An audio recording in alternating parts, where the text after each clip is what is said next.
عليكم ورحمة الله.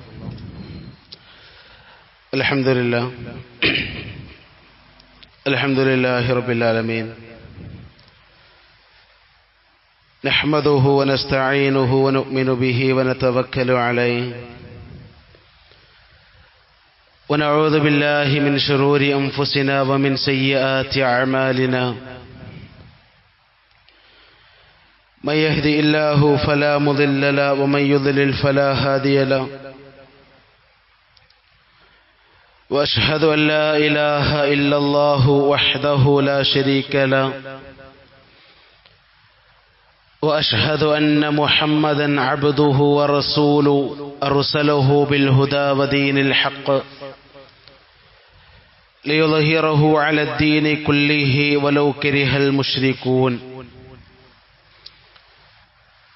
اللهم صل على محمد وعلى آل محمد كما صليت على إبراهيم وعلى آل إبراهيم إنك حميد مجيد. اللهم بارك على محمد وعلى آل محمد كما باركت على إبراهيم وعلى آل إبراهيم إنك حميد مجيد. أما بعد، فإن خير الحديث كتاب الله، وخير الهدي هدي محمد صلى الله عليه وسلم، وشر الأمور محدثاتها، وكل محدثة بدعة، وكل بدعة ضلالة، وكل ضلالة في النار. أعوذ بالله من الشيطان الرجيم. يا أيها الذين آمنوا اتقوا الله حق تقاته ولا تموتن إلا وأنتم مسلمون. بسم الله الرحمن الرحيم. الذين آمنوا ولم يلبسوا إيمانهم بظلم أولئك لهم الأمن وهم مهتدون. ഏറെ സ്നേഹം നിറഞ്ഞ സത്യവിശ്വാസികളെ, വിശ്വാസിനികളെ, സഹോദരി സഹോദരങ്ങളെ, സർവ്വലോകരക്ഷിതാവായ അല്ലാഹു സുബ്ഹാനഹു വ തആലയുടെ വിധിവിലക്കുകൾ ജീവിതത്തിന്റെ മുഴുവൻ മേഖലകളിലും പാലിച്ചുകൊണ്ട് തഖ്വയോടുകൂടി ജീവിക്കണം എന്ന് ഓർമ്മപ്പെടുത്തുകയാണ്, ഉണർത്തുകയാണ്. അല്ലാഹു സുബ്ഹാനഹു വ തആല മാനവരാശിക്ക് സ്വർഗപ്രവേശനം സാധ്യമാക്കുന്നതിന് വേണ്ടി അവതരിപ്പിക്കപ്പെട്ട ദൈവികമായ സന്ദേശങ്ങൾക്കാണ് മതം എന്ന് നമ്മൾ പറയുക. നല്ലതിലേക്ക് പ്രവേശിക്കുവാനും നന്മകൾ ചെയ്യുവാനും തിന്മകളിൽ നിന്ന് അകന്നു നിൽക്കുവാനുമുള്ള പ്രേരണകളാണ് യഥാർത്ഥത്തിൽ മതത്തിലൂടെ ഒരു വിശ്വാസിക്ക് ലഭ്യമാകുന്നത്. എന്നാൽ ഇന്ന് നമ്മൾ ജീവിച്ചുകൊണ്ടിരിക്കുന്ന ഈ കാലഘട്ടത്തിൽ മതം ഏറെ വിമർശിക്കപ്പെട്ടുകൊണ്ടിരിക്കുന്ന, മതം എന്ന് പറഞ്ഞാൽ സകലമാന തിന്മകളുടെയും ഒരു കേന്ദ്രമാണ്. അതല്ലെങ്കിൽ മതത്തിലൂടെ പ്രചരിപ്പിക്കപ്പെടുന്ന ആശയങ്ങൾ ഈ ബഹുമത സമൂഹത്തിൽ ജീവിക്കുന്നവരെ സംബന്ധിച്ചിടത്തോളം ഹൈന്ദവർക്കും ക്രൈസ്തവർക്കും മതമുള്ളവർക്കും ഇല്ലാത്തവർക്കും ഇടയിൽ മതത്തിന്റെ ആശയങ്ങൾ ഭിന്നിപ്പുകളും അതുപോലെ തന്നെ അനിഷ്ടവും അനൈക്യവുമൊക്കെ ഉണ്ടാക്കുന്ന സന്ദേശങ്ങളാണ് മതത്തിലുള്ളത് എന്ന് തെറ്റിദ്ധരിപ്പിക്കപ്പെടുന്ന ഒരു കാലഘട്ടം. ഇന്നലെയും മിനിഞ്ഞാന്നുമൊക്കെയായി നമ്മൾ കേട്ടുകൊണ്ടിരിക്കുന്ന കോഴിക്കോട് ജില്ലയിലെ ഒരു കോളേജിലെ നമസ്കാരവുമായി ബന്ധപ്പെട്ട വിഷയങ്ങൾ, ഇങ്ങനെ ഓരോ സംഗതികൾ നമ്മൾ എടുത്തു പരിശോധിച്ചാലും എവിടെയൊക്കെ മതത്തെ വിമർശിക്കുവാനുള്ള അവസരങ്ങളുണ്ടോ അവിടെയെല്ലാം മതത്തെയും മതത്തിന്റെ ആശയങ്ങളെയും മതചിഹ്നങ്ങളെയും വിമർശിക്കുന്നവരെ, പരിഹസിക്കുന്നവരെ, കളിയാക്കുന്നവരെ നമുക്ക് കാണാൻ സാധിക്കും. ഇപ്പൊ ലോകത്ത് ISIS പോലെയുള്ള, താലിബാനിസം പോലെയുള്ള, ബ്രദർഹുഡ് പോലെയുള്ള തീവ്രവാദി സംഘടനകൾ പാവപ്പെട്ടവരായ മനുഷ്യരെ കൊന്നെടുക്കുമ്പോൾ അവിടെയും മതത്തെ പ്രതിക്കൂട്ടിലാക്കുകയും മതത്തിന്റെ ആശയങ്ങളെ തെറ്റിദ്ധരിപ്പിക്കുകയും ചെയ്യുന്ന ഒരു വലിയ അപകടം പിടിച്ച ഒരു അവസ്ഥ നമുക്ക് കാണാൻ സാധിക്കും. 1992 ബാബരി മസ്ജിദ് തകർക്കപ്പെട്ട സമയത്ത് അന്നും ഇതുപോലെ ഇസ്ലാം എന്ന് പറയുന്ന, പ്രത്യേകിച്ചും ഇസ്ലാം എന്ന് പറയുന്ന മതത്തെ വിമർശിക്കുകയും ഇസ്ലാം എന്ന് പറയുന്ന മതത്തിന്റെ ആളുകളെ, മുസ്ലിങ്ങളെ വലിയ തീവ്രവാദികളായി, വർഗീയവാദികളായി ചിത്രീകരിക്കുകയും ചെയ്യുന്ന ഒരു സാഹചര്യം മുമ്പ് കേരളത്തിലുണ്ടായിട്ടുണ്ട്. ഇന്നും അതുപോലെയുള്ള പല സാഹചര്യങ്ങളിലൂടെയും മനുഷ്യരായ, വിശ്വാസികളായ, മുസ്ലിങ്ങളായ ആളുകൾ കടന്നുപോയിക്കൊണ്ടിരിക്കാൻ, ഇസ്ലാമിന് പുറത്തുനിന്നും ഇസ്ലാമിനെ തെറ്റിദ്ധരിപ്പിക്കപ്പെടുകയും ഇസ്ലാമിന് പുറത്തുനിന്നുള്ള ആളുകൾ ഇസ്ലാമിന്റെ ആശയങ്ങളെ വ്രണപ്പെടുത്തുകയും ഇസ്ലാമിന്റെ ചിന്തകളെ, ഇസ്ലാമിന്റെ ആദർശങ്ങളെ കളങ്കപ്പെടുത്തുകയും ചെയ്യുമ്പോൾ ഒരു കൂട്ടം ആളുകൾ ഇസ്ലാമിന്റെ ഉള്ളിൽ നിന്നുകൊണ്ട് തന്നെ ഇസ്ലാമിന്റെ ആശയങ്ങളെ പരിഹസിക്കുന്നതും ഇസ്ലാമിന്റെ ആശയങ്ങളെ കളിയാക്കുന്നതും വ്രണപ്പെടുത്തുന്നതും നമ്മൾ കണ്ടുകൊണ്ടിരിക്കുകയാണ്. മുസ്ലിങ്ങൾക്ക് ഇന്ന് വരെ പരിചയമില്ലാത്ത, വിശുദ്ധ ഖുർആനും പ്രവാചകന്റെ ഹദീസുകളും പഠിപ്പിച്ചിട്ടില്ലാത്ത പല കാര്യങ്ങളും ഇസ്ലാമിന്റെ പേരിലേക്ക് കടത്തിക്കൊണ്ടുവരികയും അതെല്ലാം ഇസ്ലാമാണെന്ന് പാവപ്പെട്ട മുസ്ലിങ്ങളെ തെറ്റിദ്ധരിപ്പിക്കുകയും വിശ്വാസപരമായി മുസ്ലിങ്ങളെ ചൂഷണം ചെയ്യുകയും ചെയ്തുകൊണ്ടിരിക്കുന്ന മതപൗരോഹിത്യം ഒരു ഭാഗത്തും വളർന്നുകൊണ്ടിരിക്കുകയാണ്. ഇവിടെയാണ് യഥാർത്ഥത്തിലുള്ള ഇസ്ലാമിന്റെ സന്ദേശവുമായി, ഇസ്ലാമിന്റെ യഥാർത്ഥ ആശയവുമായിക്കൊണ്ട്, ആദർശവുമായിക്കൊണ്ട് മുസ്ലിങ്ങൾ എങ്ങനെ ജീവിക്കണം എന്ന് നമ്മൾ ചിന്തിക്കേണ്ടത്. നോക്കൂ, നിങ്ങൾ കണ്ണൂർ ജില്ലയിൽ 11 വയസ്സ് പ്രായമുള്ള ഫാത്തിമ എന്ന് പറയുന്ന ഒരു പെൺകുട്ടിക്ക്, ആ പെൺകുട്ടിക്ക് പനി ബാധിച്ച്, അസുഖങ്ങൾ ബാധിച്ചപ്പോ ആ പെൺകുട്ടിയുടെ പിതാവ് തന്റെ തൊട്ടടുത്തുള്ള മദ്രസയിലെ ഉസ്താദിന്റെ അടുക്കൽ കൊണ്ടുപോയി ആ പെൺകുട്ടിയുടെ ശരീരത്തിലേക്ക് ജിന്ന് പ്രവേശിച്ചതാണെന്നും അങ്ങനെ ഉസ്താദിന്റെ പ്രത്യേകമായ ചികിത്സകൾ വഴി, മന്ത്രവാദങ്ങൾ വഴി ആ പെൺകുട്ടിയുടെ ജീവിതം അവസാനം ഒരു കൊലപാതകത്തിലേക്ക് ആ പെൺകുട്ടിയെ കൊണ്ടുപോയി എത്തിക്കുകയും ചെയ്ത വാർത്ത നമ്മൾ കേട്ടതാണ്. നമ്മുടെ തൊട്ടടുത്ത മഞ്ചേരിയിൽ തന്നെ, നമ്മുടെ തൊട്ടടുത്ത പ്രദേശം ശരണിയിൽ തന്നെ ശ്വാസതടസ്സമുള്ള ഒരു യുവാവിനെ മാസങ്ങളോളം വലിയ പ്രയാസങ്ങൾപ്പെടുത്തി, ശാരീരികമായും മാനസികമായും പ്രയാസങ്ങൾ ഉണ്ടാക്കി, ശ്വാസതടസ്സത്തിനുള്ള മരുന്നുകൾ നൽകാതെ, ശുശ്രൂഷകൾ നൽകാതെ, പരിചരണം നൽകാതെ ആ ചെറുപ്പക്കാരനെ, യുവാവിനെ കൊന്നുകളഞ്ഞ, വധിച്ചുകളഞ്ഞ ഒരു കഥ, ഒരു സംഭവം നമുക്ക് പരിചയമുണ്ട്. ഇവിടെയെല്ലാം വിമർശിക്കപ്പെട്ടുകൊണ്ടിരിക്കുന്നതും ഇവിടെയെല്ലാം തെറ്റിദ്ധരിപ്പിക്കപ്പെട്ടുകൊണ്ടിരിക്കുന്നതും പരിശുദ്ധമായ ദീനുൽ ഇസ്ലാമാണ്. ഇസ്ലാം എന്ന് കേൾക്കുമ്പോഴേക്ക്, ഇസ്ലാമിന്റെ ആശയം കേൾക്കുമ്പോഴേക്ക്, ഇസ്ലാമിന്റെ ആദർശം കേൾക്കുമ്പോഴേക്ക്, ഇസ്ലാമിന്റെ സന്ദേശം കേൾക്കുമ്പോഴേക്ക്, മതത്തിന്റെ ഉപദേശങ്ങൾ പറഞ്ഞു കൊടുക്കുമ്പോ, മതത്തിന്റെ ആശയങ്ങൾ പറഞ്ഞു കൊടുക്കുമ്പോ അതെല്ലാം വലിയ അരാജകത്വമായി തോന്നുകയും അതെല്ലാം വലിയ പ്രയാസമായി തോന്നുകയും അതല്ലെങ്കിൽ അത് മാനവകുലത്തിന്, മനുഷ്യ സമൂഹത്തിന് വലിയ പ്രയാസങ്ങൾ ഉണ്ടാക്കുന്ന സംഗതികളാണ് എന്ന് തെറ്റിദ്ധരിപ്പിക്കപ്പെടുകയും ചെയ്യുന്ന ഒരു കാലഘട്ടം. അവിടെയാണ് മഹാനായ പ്രവാചകൻ സല്ലല്ലാഹു അലൈഹി വസല്ലമ തങ്ങൾ പരിശുദ്ധമായ ഖുർആനിന്റെ സൂറത്തുൽ അൻആമിന്റെ 82ാമത്തെ വചനം ഓതിക്കൊണ്ട് അല്ലാഹു പഠിപ്പിച്ചു തന്നു, അല്ലദീന ആമനു, വിശ്വസിച്ച ഒരു കൂട്ടം ആളുകൾ, ഇസ്ലാമിന്റെ യഥാർത്ഥ സന്ദേശവും ഇസ്ലാമിന്റെ ഏകദൈവ വിശ്വാസവും ഇസ്ലാം മുന്നോട്ട് വെക്കുന്ന പ്രവാചകത്വവും ഇസ്ലാം മുന്നോട്ട് വെക്കുന്ന പാരത്രിക വിശ്വാസവും ഇസ്ലാം മുന്നോട്ട് വെക്കുന്ന സ്വർഗീയ വിശ്വാസവും ഇസ്ലാം മുന്നോട്ട് വെക്കുന്ന നരകത്തെക്കുറിച്ചുള്ള ബോധ്യവുമൊക്കെ ഒരു മനുഷ്യനെ സംബന്ധിച്ചിടത്തോളം അവന്റെ വിശ്വാസത്തെ ഊട്ടിയുറപ്പിക്കുമ്പോൾ, ആ വിശ്വാസികളായ ആളുകളെ സംബന്ധിച്ചിടത്തോളം വലം യൽബിസു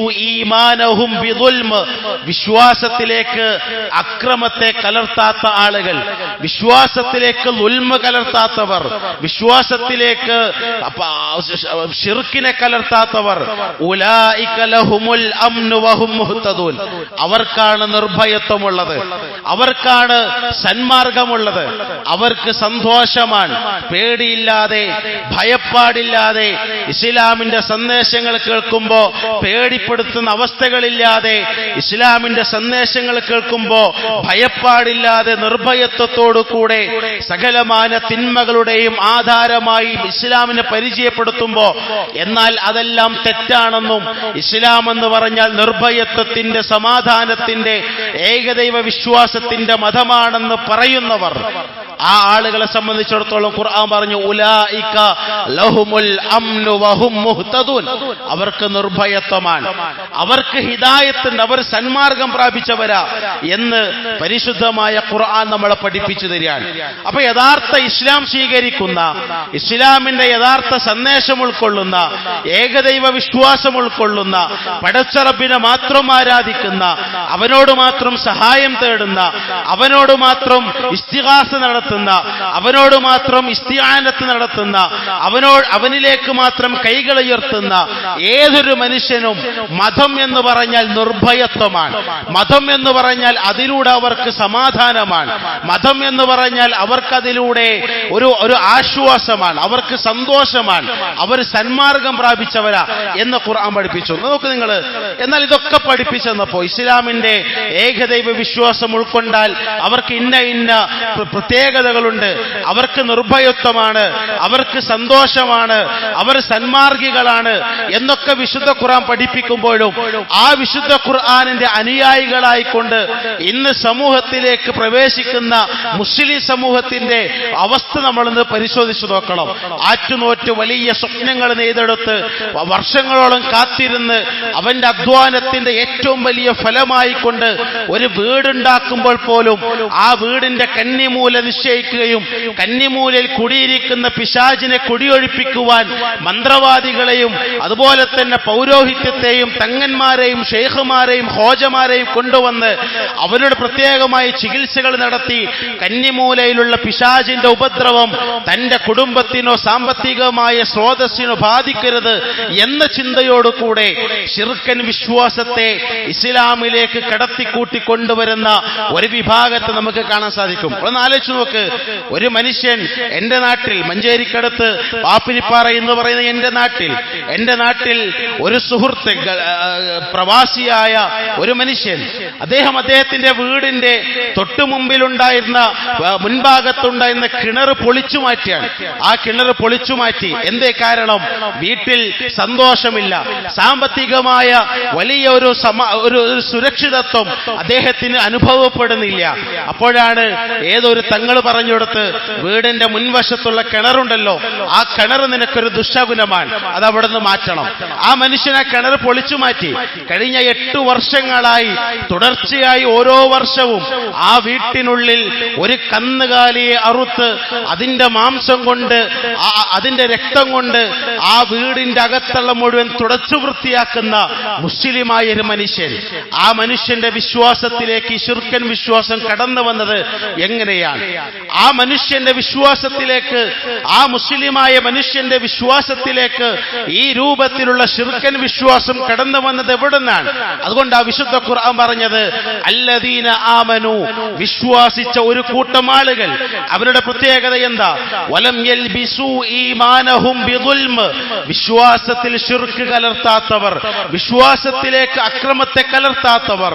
ഉലൈക ലഹുമുൽ അംന്, അവർക്ക് നിർഭയത്വമാണ്, അവർക്ക് നിർഭയത്വമാണ്. വീട്ടിൽ സമാധാനമില്ലെങ്കിൽ, വീട്ടിൽ ശാന്തിയില്ലെങ്കിൽ, സാമ്പത്തികമായ സുസ്ഥിരതയില്ലെങ്കിൽ, സാമ്പത്തികമായ സുരക്ഷിതത്വമില്ലെങ്കിൽ, അത് തന്റെ വീടിന്റെ മുൻപിലുള്ള കിണറിന്റെ സ്ഥാനം തെറ്റാണെന്നും അത് പരിഹരിക്കപ്പെടാൻ ആ കിണർ പൊളിച്ചു മാറ്റണമെന്നും, അതല്ലെങ്കിൽ ആ വീടിന്റെ ഇന്ന മൂലയിലുള്ള ബാത്റൂമോ റൂമോ അടുക്കളയോ തനിക്കൊരു പ്രയാസമാണെന്നും അതൊരു പരീക്ഷണമാണെന്നും അതൊരു ദുശകുനമാണെന്നും തെറ്റിദ്ധരിപ്പിക്കപ്പെടുകയും അതിന്റെ പേരിൽ പണം സാമ്പത്തികമായ തട്ടിപ്പ് നടത്തുകയും ചെയ്യുന്ന ഒരു വല്ലാത്ത അവസ്ഥയിലേക്ക് മുസ്ലിം സമൂഹം മാറിക്കൊണ്ടിരിക്കുന്നു. നോക്കിങ്ങൾ, ഇതൊരു ഉദാഹരണം മാത്രം. ലോകം നിയന്ത്രിക്കുന്നത് CM മടവൂരാണ് എന്ന് മുറവിളി കൂട്ടുകയും അതിനുവേണ്ടി അങ്ങാടികളിലെല്ലാം സ്റ്റേജ് കെട്ടി മൈക്ക് കെട്ടി പ്രസംഗിക്കുകയും ചെയ്യുന്ന ഒരു വലിയ ശിർക്കൻ വിശ്വാസം ഈ സമൂഹത്തിലേക്ക് കൂട്ടിക്കലർത്താൻ ഇന്ന് മുസ്ലിം സമൂഹത്തിൽപ്പെട്ട ചില ആളുകൾ ശ്രമിച്ചുകൊണ്ടിരിക്കുകയാണ്. നമ്മൾ വയനാട് ജില്ലയിൽ നമ്മൾ ഇന്നലെ കേട്ട വാർത്ത വലിയ പ്രയാസപ്പെടുത്തുന്ന വാർത്തയാണ്. ഇന്നും ഇപ്പോഴും മണ്ണിനടിയിൽ കഴിഞ്ഞുകൂടുന്ന എത്രയോ ആളുകൾ അല്ലാഹു സുബ്ഹാനഹു വ തആല അവരുടെ കുടുംബങ്ങൾക്ക് വലിയ ശാന്തിയും സമാധാനം നൽകുമാറാകട്ടെ. വലിയ പ്രയാസങ്ങൾ നേരിട്ടുകൊണ്ടിരിക്കുകയാണ്. ആ വയനാട് ജില്ലയിലേക്ക് നമ്മൾ പലപ്പോഴും പോയവരല്ലേ. വയനാട് ജില്ലയിലേക്ക് നമ്മൾ പോകുമ്പോ ആ ചുരം കയറുന്നതിന് മുമ്പ് ഒരു പള്ളിയിലേക്ക് വാഹനത്തിൽ യാത്ര പോകുന്നവർ അവരവരുടെ പോക്കറ്റിൽ നിന്നും പൈസയുടെ നാണയത്തിന്റെ അതുപോലെ തന്നെ നോട്ടിന്റെ തുട്ടുകൾ വലിച്ചെറിയും നമ്മൾ കണ്ടിട്ടുണ്ട്. ആർക്ക് വേണ്ടിയിട്ടാണ്?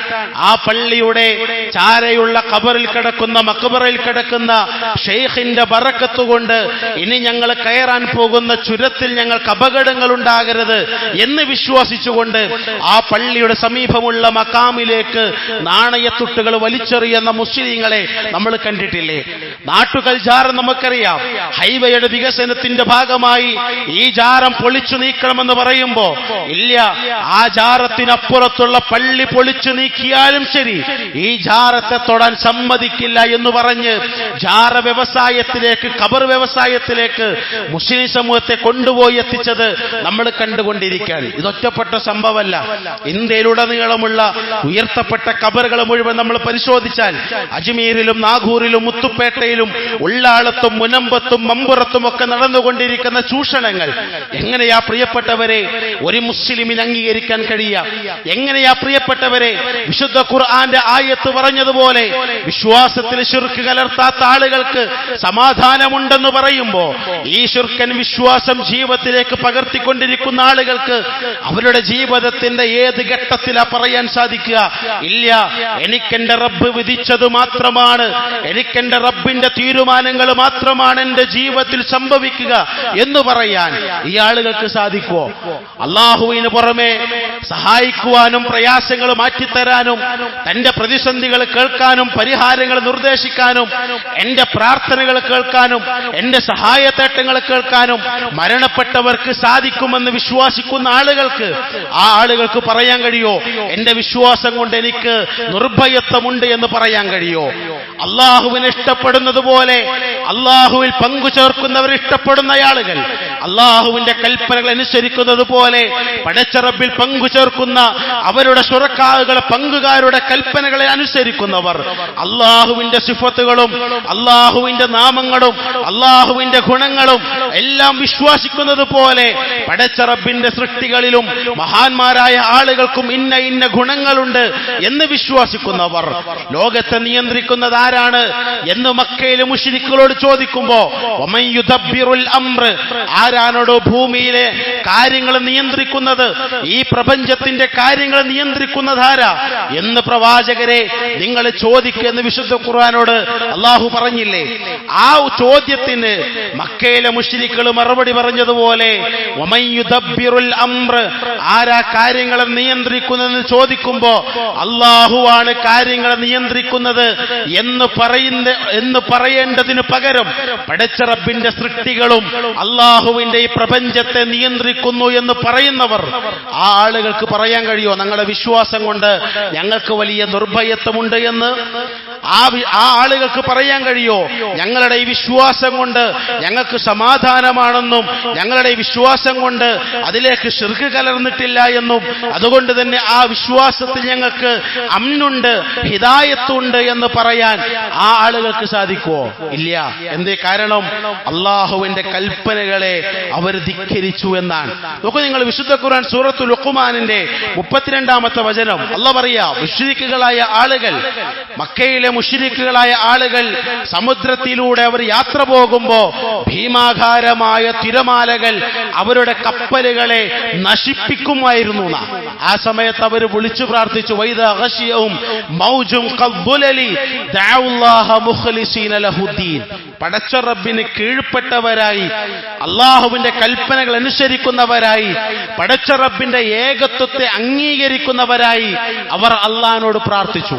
നമ്മുടെ നാട്ടിലോ നമ്മളെ നാട്ടിലോ നമ്മളിതാ പ്രസംഗങ്ങളിൽ കേൾക്കുകയാണ്, വഅള് പരമ്പരകളിൽ, പ്രഭാഷണ പരമ്പരകളിൽ മുസ്ലിം സമൂഹത്തെ മുഴുവൻ വിളിച്ചുകൂട്ടിയിട്ട് അങ്ങാടികളിൽ നടത്തപ്പെടുന്ന പ്രസംഗ പരമ്പരകൾ നമ്മൾ കേൾക്കുന്ന സ്വപ്ന കഥകൾ, വിദ്യാർത്ഥികൾ വായിക്കുന്ന, കുട്ടികൾ വായിക്കുന്ന കഥാപുസ്തകങ്ങളിൽ പോലും പറഞ്ഞാൽ വിശ്വസിക്കാത്ത അത്രയും വലിയ കള്ളത്തിന്റെ പൊള്ളത്തരത്തിന്റെ കഥകൾ പറയാ.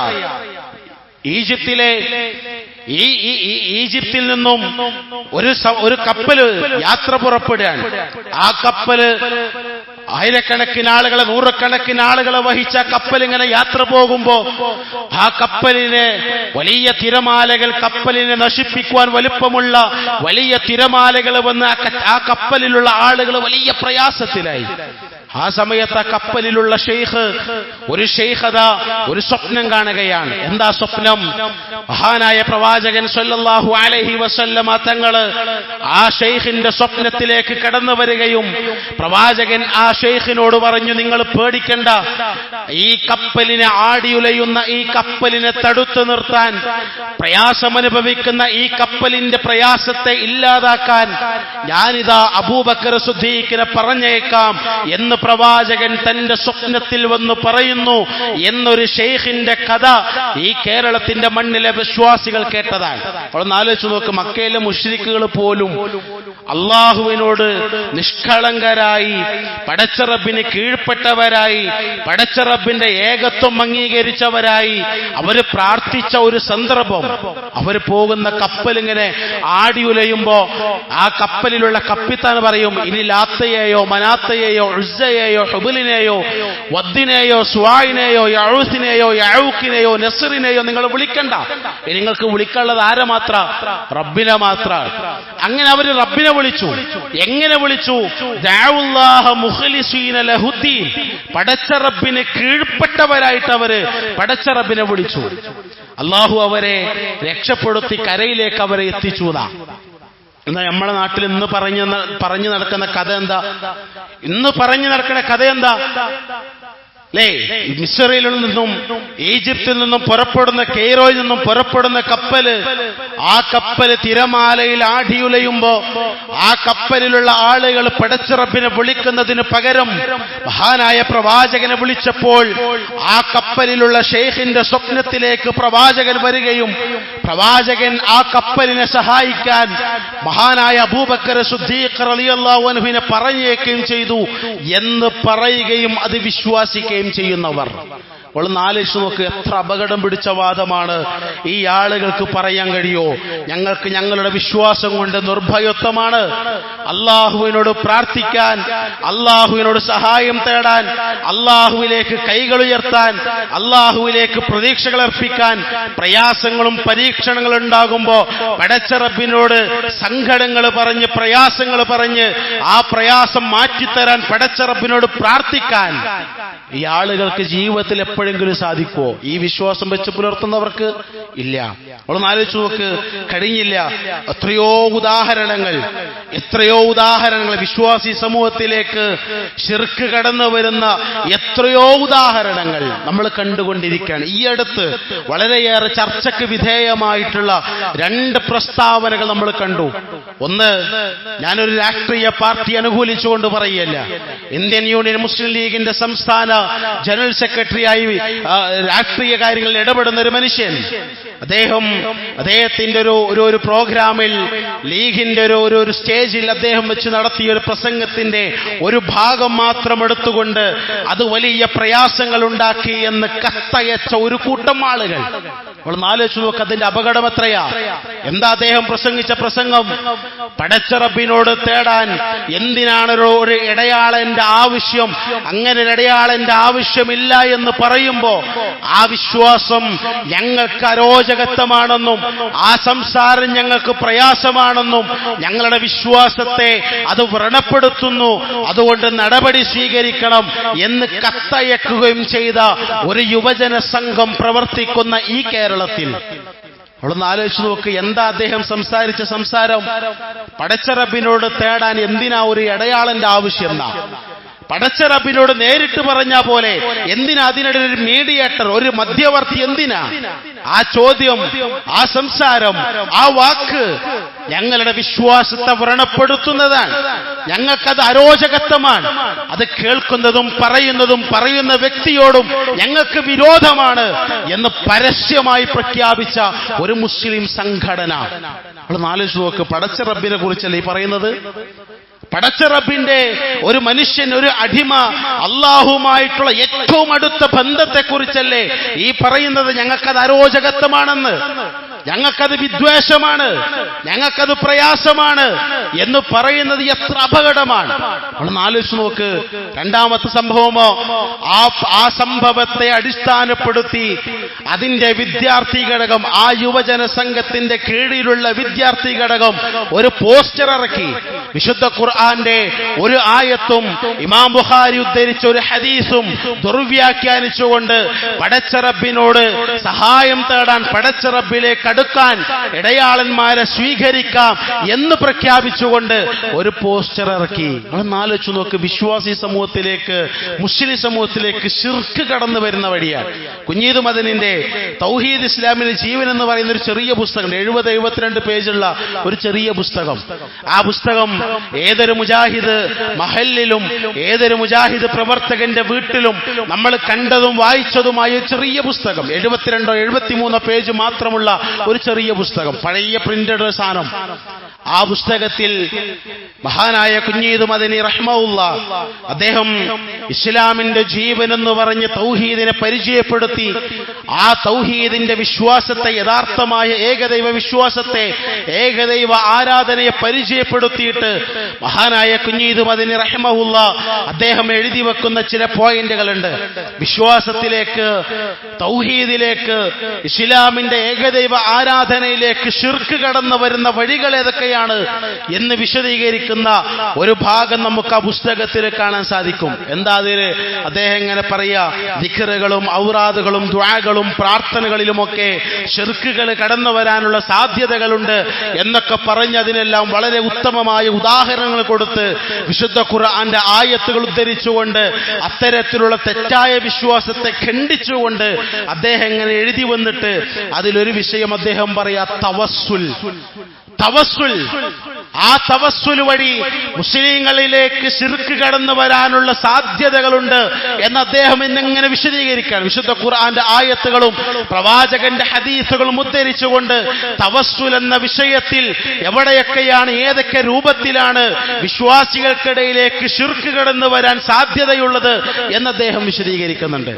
വളരെ ലളിതമായി സാധാരണ പച്ചയായ മലയാളത്തിൽ ഏതൊരാൾക്കും വായിച്ചു മനസ്സിലാക്കാൻ കഴിയുന്ന ഉദാഹരണങ്ങൾ സഹിതം, ഖുർആന്റെ ആയത്തുകൾ സഹിതം അതിന്റെ അർത്ഥങ്ങൾ നൽകി, പ്രവാചകന്റെ ഹദീസുകൾ നൽകി, അതിന്റെ അർത്ഥങ്ങൾ നൽകി ഏതൊരു മനുഷ്യനും വായിച്ചു മനസ്സിലാക്കാൻ പറ്റുന്ന വിധത്തിൽ ലളിതമായി അദ്ദേഹം എഴുതി വെച്ചു.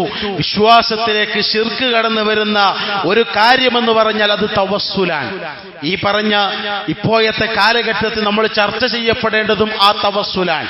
നോക്കൂ നിങ്ങൾ, അറിവിൻ നിലാവെന്ന പേരിൽ നമ്മൾ കണ്ടുകൊണ്ടിരിക്കുന്ന ഒരു വലിയ ജനകീയ പരിപാടിയുണ്ട് സോഷ്യൽ മീഡിയയിൽ. എന്താ അറിവിൻ നിലാവിനെ എതിർക്കാനുള്ള കാരണം?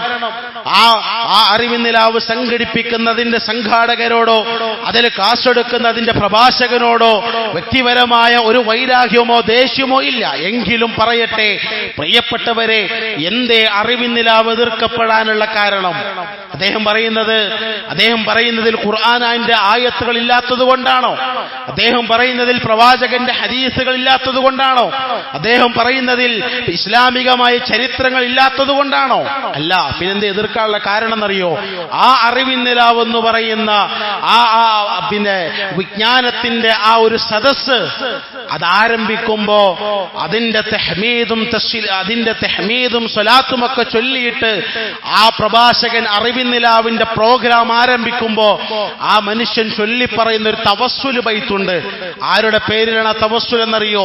കോഴിക്കോട് ചിറ്റടിമീത്തിൽ അബൂബക്കർ മുസ്ലിയാർ എന്ന് പറയുന്ന CM മടവൂര് എന്ന് ഈ ലോകം നിയന്ത്രിക്കുന്ന മുദബ്ബിറുൽ ആലമാണ് എന്ന് പേരിട്ട് വിശേഷിപ്പിച്ച ആ മനുഷ്യന്റെ പേരിൽ തവസ്സുൽ ബൈത്ത് ചൊല്ലി മരണപ്പെട്ട് കിടക്കുന്ന ജീവിതത്തിന്റെ അവസാന കാലഘട്ടത്തിൽ മാനസിക രോഗിയായി 12 വർഷത്തോളം വീട്ടിൽ നിന്ന് പുറത്തിറങ്ങുക പോലും ചെയ്യാതെ ഒരു വീടിന്റെ കോഴിക്കോട് മൂപ്പന്റെ വീട്ടിൽ താമസിച്ചു പോയ ഒരു മനുഷ്യൻ, സാധാരണ മനുഷ്യൻ, ആ മനുഷ്യന്റെ പേരിൽ തവസ്സുൽ ബൈത്ത് ചൊല്ലിയിട്ട അറിവിൻ നിലാവ് തുടങ്ങുന്നത്.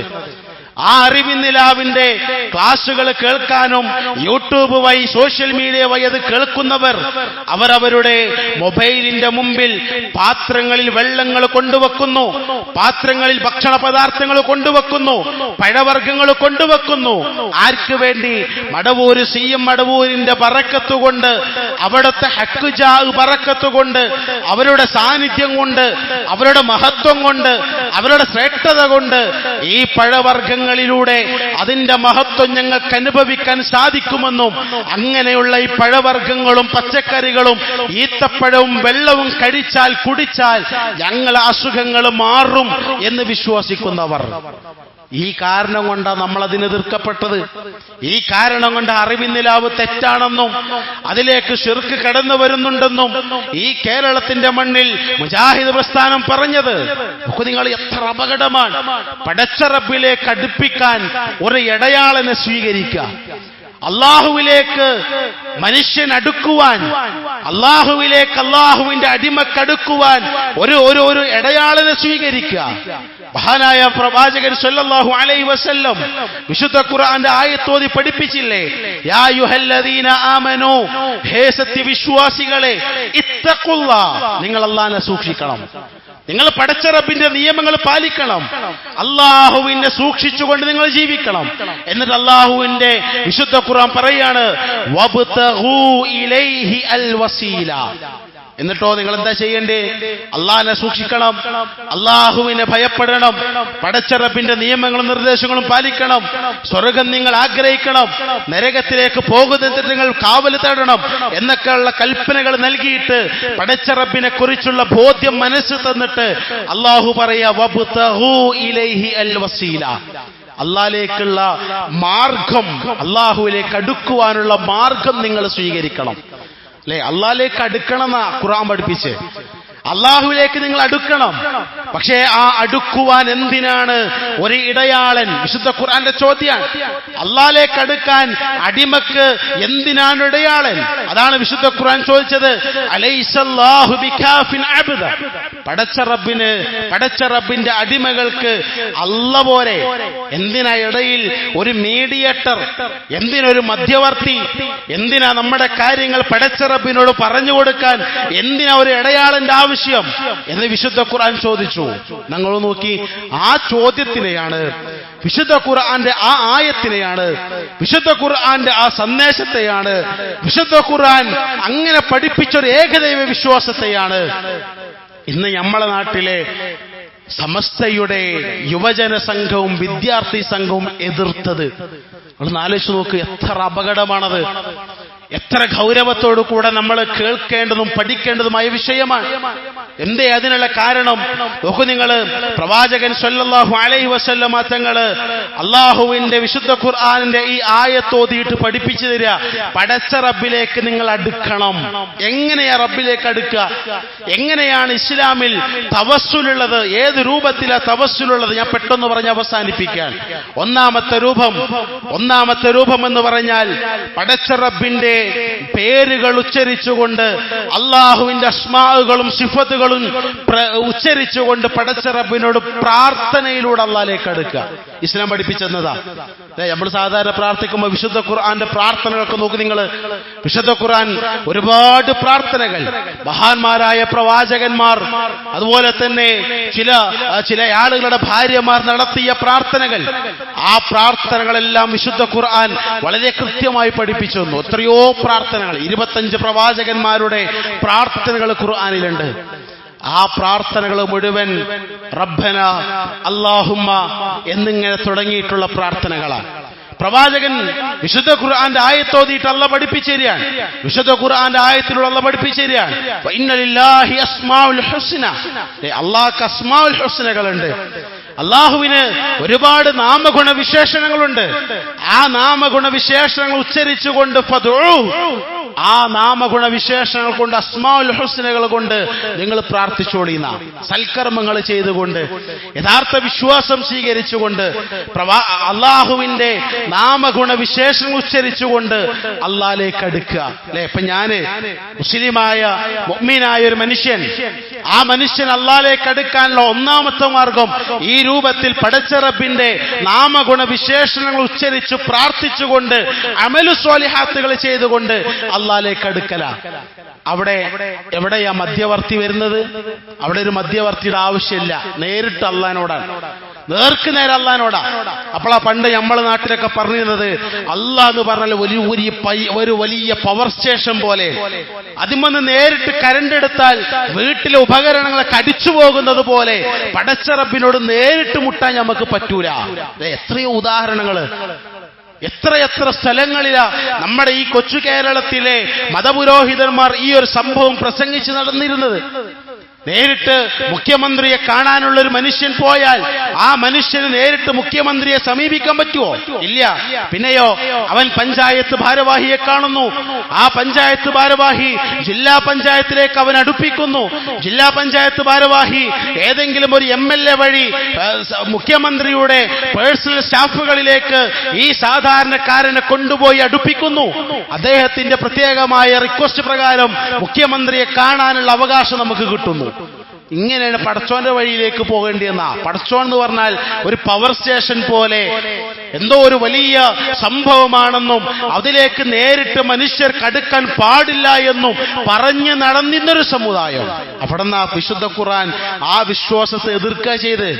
വിശുദ്ധ ഖുർആൻ പറഞ്ഞില്ലേ, പ്രവാചകരെ, വഇദാ സഅലക ഇബാദി അന്നി, എന്റെ അടിമകൾ പ്രവാചകരെ താങ്കളോട് എന്നെക്കുറിച്ച് ചോദിക്കുകയാണെങ്കിൽ എന്താ നിങ്ങൾ പറയേണ്ടത്? അള്ളാഹിലേക്ക് അങ്ങനെ ഇങ്ങനെയൊന്നും പോകാൻ പാടില്ല, പടച്ചോനോട് നേരിട്ട് മുട്ടാൻ പാടില്ല, അള്ളാഹുവിനോട് നേരിട്ട് പ്രാർത്ഥിക്കാൻ പാടില്ല, അള്ളാഹുവിനോട് നേരിട്ട് സഹായം തേടാൻ പാടില്ല, അള്ളാഹുവിനോട് നേരിട്ട് ഇസ്തിഗ്ഫാർ നടത്താൻ പാടില്ല, അള്ളാഹുവിനോട് നേരിട്ട് തൗബ നടത്താൻ പാടില്ല എന്നാണോ പ്രവാചകൻ നിങ്ങൾ പറഞ്ഞു കൊടുക്കേണ്ടത്?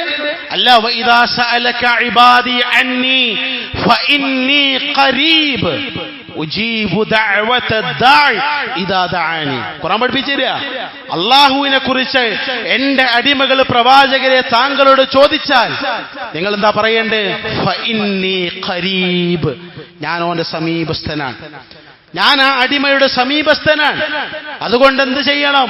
പ്രാർത്ഥിക്കുന്നവർ എന്നോട് പ്രാർത്ഥിക്കട്ടെ, പ്രാർത്ഥിക്കുന്നവർ, സഹായം തേടുന്നവർ, പ്രയാസങ്ങളുണ്ടാകുമ്പോ പ്രാർത്ഥനകൾ അർപ്പിക്കുന്നവർ ആരോടർപ്പിക്കട്ടെ? നേരിട്ട് എന്നോട് നടത്തിക്കോ.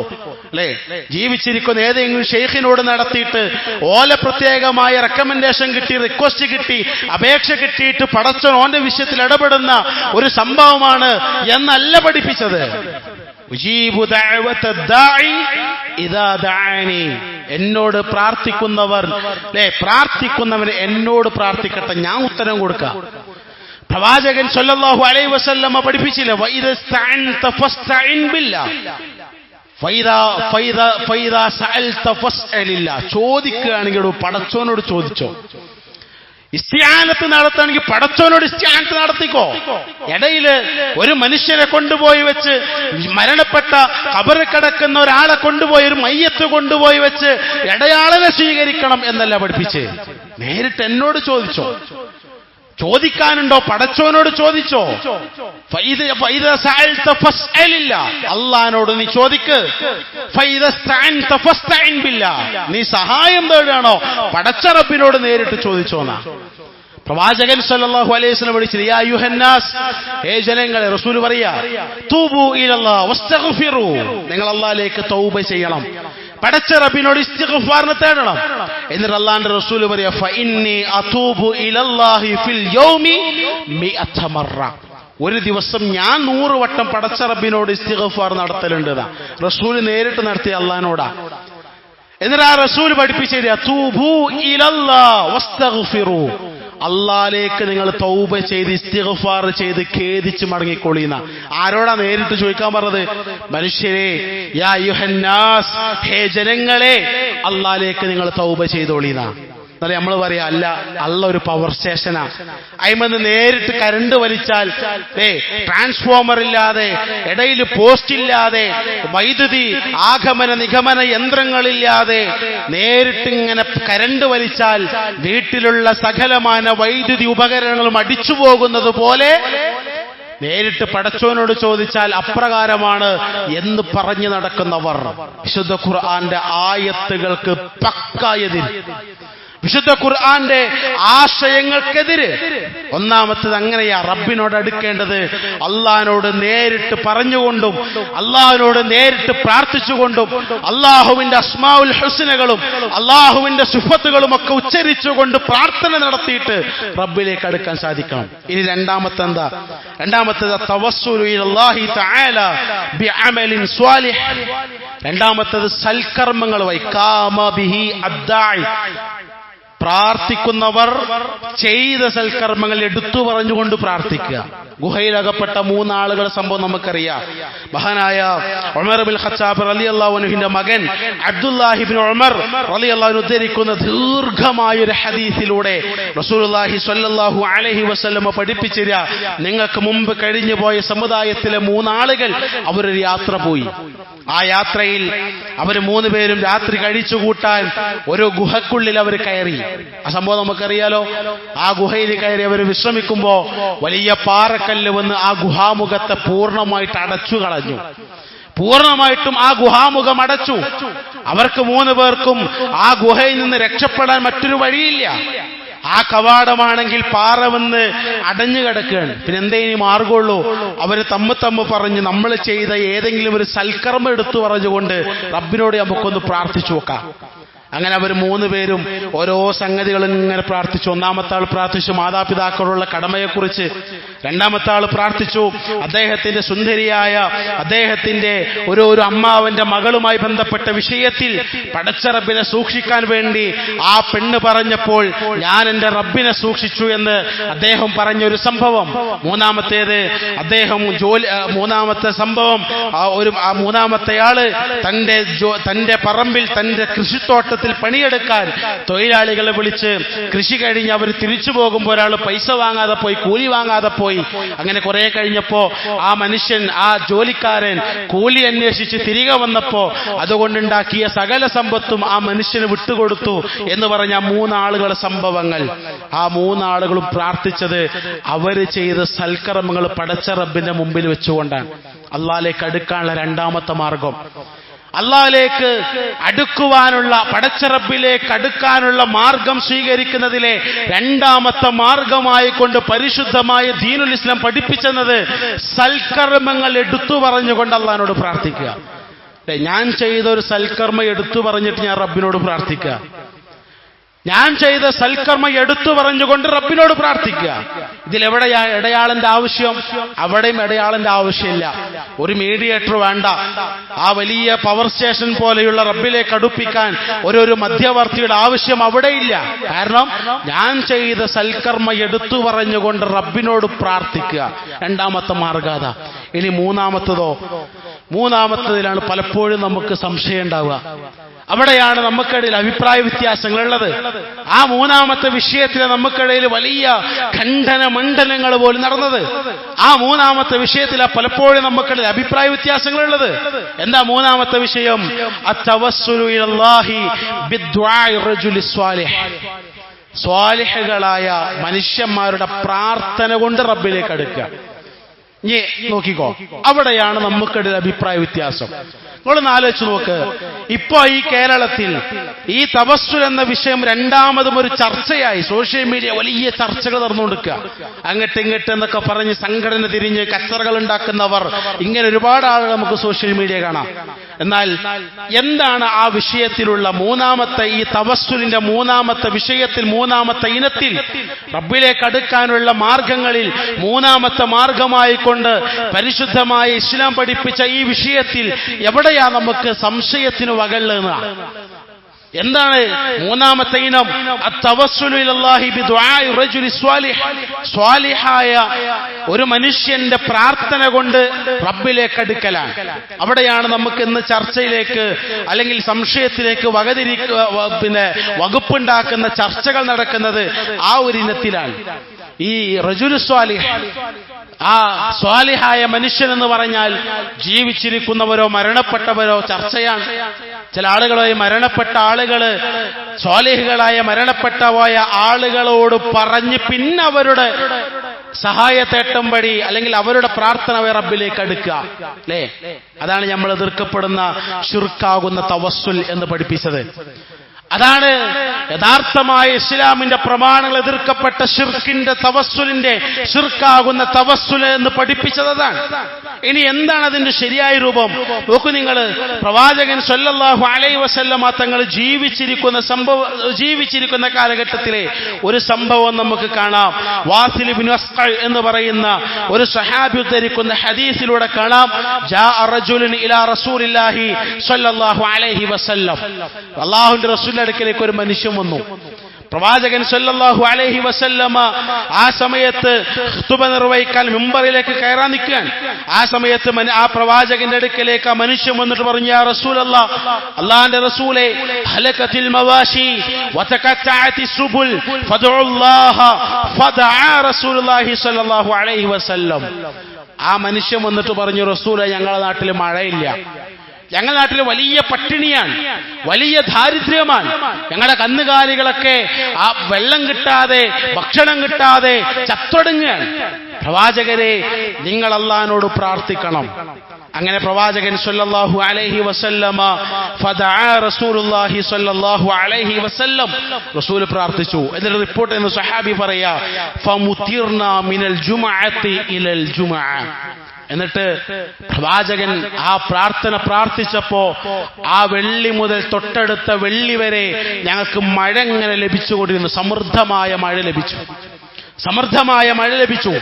ആ ഹദീസിന്റെ വിശദീകരണത്തിൽ മഹാനായ അനസ് ഇബ്നു മാലിക് നൽകുന്ന വിശദീകരണത്തിൽ കാണാം, റജുലൻ ദഖല യൗമൽ ജുമുഅത്തി മിൻ ബാബിൻ കാന വിജാഅൽ മിൻബർ വറസൂലുള്ളാഹി സ്വല്ലല്ലാഹു അലൈഹി വസല്ലമ ഖായിമുൻ യഖ്തുബ് എന്നിങ്ങനെ പറഞ്ഞ് വിശദീകരിക്കുന്ന ഒരു വിശദീകരണത്തിൽ മഹാനായ അനസ് ഇബ്നു മാലിക് റളിയല്ലാഹു അൻഹു പറയാണ്, പ്രവാചകൻ സ്വല്ലല്ലാഹു അലൈഹി വസല്ലമ ആ മനുഷ്യന്റെ ആവശ്യപ്രകാരം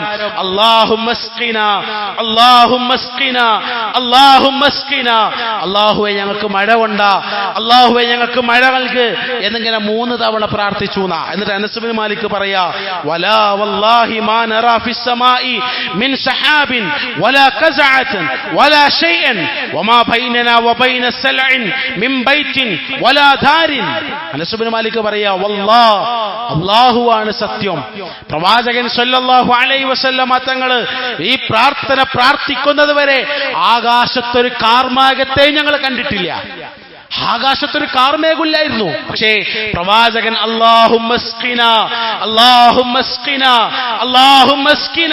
അല്ലാഹുവേ ഞങ്ങൾക്ക് മഴ കൊണ്ടാന്ന് പ്രാർത്ഥിച്ചപ്പോ ആകാശത്ത് വലിയ കാർമേഘങ്ങൾ ഇങ്ങനെ ഉരുണ്ടുമൂടി തുടങ്ങി. അനസ് മാലിക് പറയാ, വലിയ കാർമേഘങ്ങൾ ഇങ്ങനെ ഉരുണ്ടുമൂടി തുടങ്ങി. എന്നിട്ട് പ്രവാചകൻ സല്ലല്ലാഹു അലൈഹി വസല്ലമ പ്രാർത്ഥിച്ചു. ആ പ്രാർത്ഥനയ്ക്ക് ഉത്തരമായിക്കൊണ്ട് അല്ലാഹു സുബ്ഹാനഹു വ തആല സമൃദ്ധമായ മഴ നൽകി. ഇതെപ്പോഴാണ് നടക്കുന്നത്? പ്രവാചകൻ ജീവിച്ചിരിക്കുന്ന കാലഘട്ടത്തിൽ. എന്നിട്ട് തൊട്ടടുത്ത വെള്ളിയാഴ്ചയായി ആ മനുഷ്യൻ പ്രവാചകന്റെ അടുക്കലേക്ക് വന്ന അതേ മനുഷ്യൻ 2ാമത്തെ ആഴ്ച പ്രവാചകന്റെ അടുക്കലേക്ക് വന്നു. എന്നിട്ട് പറഞ്ഞു, യാ റസൂലല്ലാഹ്, തഹദ്ദമത്തിൽ ബുയൂതു വഹലകത്തിൽ മവാശി. റസൂലേ, വലിയ പ്രയാസാണ്, ഇപ്പൊ മഴ അധികരിച്ചിട്ടുള്ള പ്രയാസാണ്. ഇപ്പൊ നോക്കി നിങ്ങൾ, മനുഷ്യന് 10-12 ദിവസം കർണാടകയിൽ ആ ശിരൂരിൽ മണ്ണിനടിയിൽപ്പെട്ട അർജുൻ എന്ന് പറയുന്ന ഒരു ചെറുപ്പക്കാരന് വേണ്ടി അതിനൂതനമായ സാങ്കേതികത ഉപയോഗിച്ചുകൊണ്ട് മനുഷ്യൻ തെരച്ചിൽ നടത്തുക. ഇന്നലെ വയനാട് ജില്ലയിലുണ്ടായ ആ ഉരുൾപൊട്ടൽ 10-12 കിലോമീറ്ററുകൾക്കപ്പുറത്തേക്ക് ശക്തമായ രൂപത്തിൽ മണ്ണും വെള്ളവും പാറയും മരങ്ങളുമൊക്കെ ഒലിച്ചുപോയി. ആലോചിച്ച് നോക്കുക, അള്ളാഹുവിന്റെ പരീക്ഷണം. റബ്ബിന്റെ ആ റബ്ബ് മനുഷ്യനെ സൃഷ്ടിച്ച എത്ര വലിയ അഹങ്കാരികളാണ് നമ്മളെന്ന് സ്വയം അഹങ്കരിച്ചാലും വലിയ വലിയ വലിയ ദൗർബല്യത്തോടു കൂടെ ഈ സമൂഹത്തിൽ ജീവിച്ചു പോകുന്ന ഒരു വിഭാഗം ആ മനുഷ്യൻ. ബോധ്യപ്പെട്ടില്ലേ? കഴിഞ്ഞ 2 ആഴ്ച കൊണ്ട്, കഴിഞ്ഞ 2-3 ആഴ്ച കൊണ്ട് ബോധ്യപ്പെട്ടില്ലേ? അള്ളാഹുവിന്റെ പ്രവാചകൻ സ്വല്ലല്ലാഹു അലൈഹി വസല്ലമ തങ്ങൾ മദീനയിലെ പള്ളി മിമ്പറിലേക്ക് കയറുമ്പോ ആ മനുഷ്യൻ പറഞ്ഞതെന്താ? റസൂലേ, കഴിഞ്ഞ ആഴ്ച തുടങ്ങിയ മഴയാ, ഇന്നതാ വലിയ പ്രയാസമായ മഴ കൊണ്ട് ഞങ്ങൾക്കുണ്ട്. അല്ലാഹുവിന്റെ റസൂൽ പ്രാർത്ഥിച്ചു, അല്ലാഹുമ്മ അലാ റൂസുൽ ജിബാൽ വൽ ആകാമി വബുതൂനിൽ ഔദിയ വമനാബിതി ഷജർ എന്ന് റസൂൽ ഇങ്ങനെ മഴ വിശാലമായിട്ട് പ്രയാസമില്ലാത്ത രൂപത്തിൽ മഴ പെയ്യാൻ വേണ്ടിയിട്ട് അല്ലാഹുവിന്റെ റസൂൽ പ്രാർത്ഥിച്ചു. അനസ് ബിൻ മാലിക് റളിയല്ലാഹു അൻഹു പറയാ, പ്രവാചകൻ സ്വല്ലല്ലാഹു അലൈഹി വസല്ലമ തങ്ങള് ആ ഒരു പ്രാർത്ഥന പ്രാർത്ഥിച്ചപ്പോ ഞങ്ങൾ അതിനുശേഷമാണ് പിന്നെ സൂര്യന്റെ ആ വെട്ടം ഞങ്ങൾ കണ്ടത് എന്ന് മഹാനായ അനസ് ബിൻ മാലിക് റളിയല്ലാഹു അൻഹു പറയാ.